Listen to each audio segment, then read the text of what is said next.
उसने पाप बहुत करा, दूसरे के धन को खाया, दूसरे के सुहाग को उसने अपना बनाया, ये उसने दोष करा है। उसका निदान केवल एक है, 12 महीने शिवरात्रि आती है। कितने महीने? 12 महीने शिवरात्रि आती है। सुनो पार्वती, 12 महीने की शिवरात्रि पर जब भक्त शंकर भगवान पर जल चढ़ाने के लिए आए, शिवालय में पूजन करने के लिए आए, दर्शन करने के लिए आए, उन शिवजी को जल चढ़ाने वाले भक्त का पांव शिवालय में जब पड़ेगा, वहां पानी गिरा हुआ होता है जहां कीचड़ हो जाता है। बोलो, गर्भगृह में गीला होता है कि नहीं होता? जम के बोलो जरा। गर्भगृह में गीला होता है, तो जहां गीला होगा, जब ये मंदिर में जाएगा, इसके पांव के निशान बन जाएंगे। फिर बाहर जाएगा, आएगा कोई, फिर पांव के निशान बन जाएंगे। सुनो पार्वती, ध्यान लगाकर सुनना आप सब, जितने आस्था चैनल पर कथा सुन रहे हो, जितने मोबाइल पर सुन रहे हो, जितने कंजरी में सुन रहे हो। शिव मंदिर में जब ये भक्त जाएंगे, जल चढ़ाएंगे, फिर आएंगे, फिर जाएंगे। भक्त जब मंदिर के अंदर पहुंचता है, उसकी हाजिरी मणिभद्र भरता है। अंदर जाएगा, कीचड़ हो जाएगा। वो कीचड़ जब कोई धोएगा और धोने के बाद वो पानी बाहर जाएगा, देवव्रत से कह देना उस पानी को वो अपनी कन्या पर छीट दे। 12 महीने शिवरात्रि पड़ती है। जब माघ शिवरात्रि पड़ेगी, उस महाशिवरात्रि का जल का, कीचड़ का पानी उस कुतिया के ऊपर, उस स्वान पर जाएगा, उसकी गति सुधर जाएगी, उसका मोक्ष हो जाएगा। अब जरा विचार करिएगा जरा, अब समझने वाली बात है महाराज, कि शिवजी पर केवल 1 लोटा जल चढ़ाने से जो पुण्य है, उससे अधिक पुण्य तो शंकर जी के मंदिर में पौछा झाड़ू लगाने से। पौछा झाड़ू लगाने से वो जो कीचड़ हो गया है, उस कीचड़ का केवल धोने पर अगर छींटा भी लग गया इस शरीर को, उसको धोने पर इस शरीर पर थोड़ा सा भी भाग लग गया, तो समझिएगा कि जिंदगी संवर गई हमारी, हमारा जीवन सार्थक जीवन। 16 फरवरी से 22 फरवरी तक सीहोर में कुबेरेश्वर धाम पर रुद्राक्ष महोत्सव है। शिवरात्रि का समय होता है।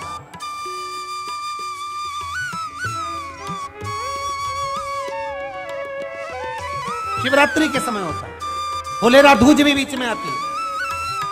क्यों इतनी महत्व तक सीहोर के कुबेरेश्वर धाम के रुद्राक्ष की होती है? केवल जितने भक्त आते हैं उस रुद्राक्ष उत्सव में भगवान शंकर का जो गुणगान करते हैं, और उस गुणगान के साथ में जो शिव पर जल समर्पित होता है, वो जल का जो महत्व बढ़ जाता है, उसका जो आनंद सुख बढ़ जाता है। आप सब भी आइए उस रुद्राक्ष उत्सव में 16 से 22 फरवरी तक पधारो।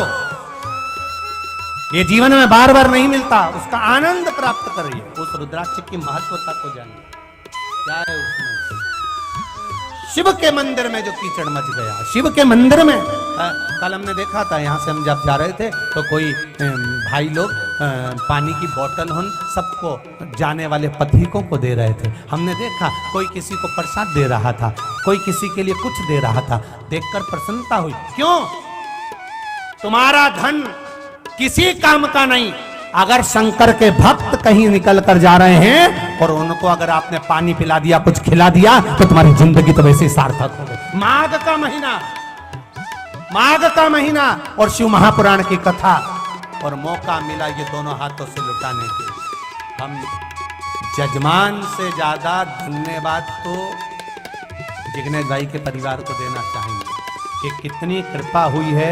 ये गुरु की कृपा हुई, तब जाकर ये ठाकुर जी आपके घर में 7 दिन भोलेनाथ जी विराजमान हुए। परमार जी, बड़ी कृपा ये जिग्नेश भाई पर हुई है। हम कहें ना जाने इनके पिताजी या इनके दादाजी, कोई ना कोई शंकर का भगत होगा, ये पक्का कहता हूं, ये पक्का मेरा विश्वास कर। इनके परिवार में कोई ना कोई, इनके पिताजी अगर शिव के भक्त होंगे या इनका दादाजी शिव का भक्त, कोई ना कोई शंकर का भक्त होगा, तब ये शिव पुराण वहां पहुंची है।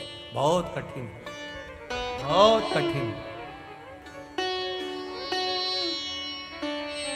बड़ी मुश्किल से कहा शिव तत्व की ओर चलो, शंकर का। देवव्रत की कन्या 12 महीने शिवरात्रि पर शंकर के मंदिर के बाहर जाकर बैठ जाती।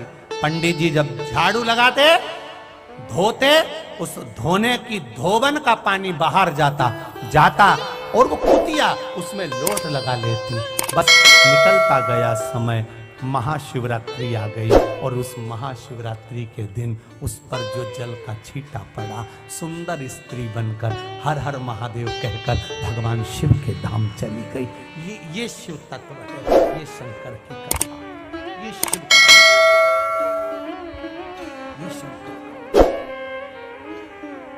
महाराज। आगे वर्णन आया श्री कुंदकेश्वर महादेव जी का। भगवान देवाधिदेव महादेव कुंदकेश्वर के रूप में विराजमान हुए। भगवान शिव कुंदकेश्वर के रूप में पधार रहे हैं। जोरदार ताली बजाकर स्वागत करें। और भाव भक्ति के साथ, आनंद के साथ आज की कथा यहाँ विराम की ओर ले रही है। कल वही कथा का समय आनंद लेते हुए आगे बढ़ेंगे। 12 महीने किसी भी एक शिवरात्रि के दिन बाबा भोलेनाथ को, महाकाल को, काशी विश्वनाथ को, शिव जी का नाम लेकर, शंकर जी का किसी भी एक शिवलिंग का, ज्योतिर्लिंग का नाम लेकर सफेद कपड़े में गोबरी की भस्मी तैयार कर लो। गोबरी जानते हो ना, कंडा बोलते हैं, गोबरी बोलते हैं, कंडा बोलते हैं। तो कंडा, अलोना कंडा जानते हो, हाथ से थप्पा हुआ नहीं, गाय ने पोता गिराया, वो सूख गया, उसको लाओ, जब वो सूखा हुआ ऐसा कैसे उसको जला लो ठंडा करके, जब वो सूख जाए उसके बाद जलाकर उसकी राख तैयार करो, सफेद कपड़े में उसको ले लो और रात्रि में, शिवरात्रि की रात्रि को 12 बजे जाकर शंकर के मंदिर पर उस गोबरी की भस्म चढ़ा दो। उसी भस्म को वापिस निकाल लो और रात के समय ही उसको पानी में डालकर स्नान कर लो। तीसरे दिन, बस 2 दिन तक लगातार उसका स्नान करना है। एक दिन शिवरात्रि की रात्रि को और एक दिन दूसरे दिन की रात्रि को। 2 दिन स्नान करिए, उसके बाद तीसरे दिन से चर्म रोग अपने आप घटना प्रारंभ हो जाता है। एक शरीर पर 12 महीने तो शिवरात्रि आती है। उस शिवरात्रि का नियम लेती हूँ कि शिवरात्रि के दिन में दिया लगाने 3 जगह पर जाऊंगी। पहला, बोलते जाओ, बेलपत्री के नीचे। दूसरा, शंकर भगवान के मंदिर में या शिव मंदिर की चौखट पर। तीसरा, आंवले के वृक्ष के नीचे। ये 3 जगह पर आप प्रणाम कर झोली पसार कर बाबा देवाधिदेव महादेव, माता लक्ष्मी और पार्वती के नाम से दिया लगाना प्रारंभ कर दीजिए। 3 महीने की शिवरात्रि पूरी हो, ये निश्चित है अगला पत्र आपका इस जगह पर मिलेगा कि बाबा ने मेरा ये कार्य किया। ज्यादा कुछ नहीं कर सकते तो 12 महीने की शिवरात्रि आती है। जब जीवन में कहीं समस्या खड़ी हो जाए, कहीं बहुत विकट समस्या है और कोई हल ना मिल रहा हो, तब जिस शिव मंदिर में आप आराधना करने जाते हो, पूजन करने जाते हो, अर्चना करने जाते हो, उस शिव मंदिर के पास में कहीं बेलपत्री का वृक्ष ढूंढो और उस बेलपत्री के वृक्ष के नीचे केवल आप जाकर 1 मूंग का दाना या 1 चावल, वहीं पर जो कंकर पड़ा हो उसी कंकर को शिव मानकर आप समर्पित कर लोटा भर के जल समर्पित कर दो। आपको ये नहीं है कि माला पकड़ के बैठना, आपको ये नहीं है कि मंत्र का जाप करना, आपको ये नहीं है कि आप कोई मंदिर में जाकर बैठ जाओ। आपने जल चढ़ा दिया, शिव से डायरेक्ट जाकर कह दिया कि मेरी ये समस्या बड़ी विकट है, उसको निवारण आज ही होना है। आप बाबा पर छोड़ दो। 3 घंटा 2.5 घंटा लगेगा, मेरा शंकर उसको सुधारने में लग जाएगा। पक्का है वो सवार।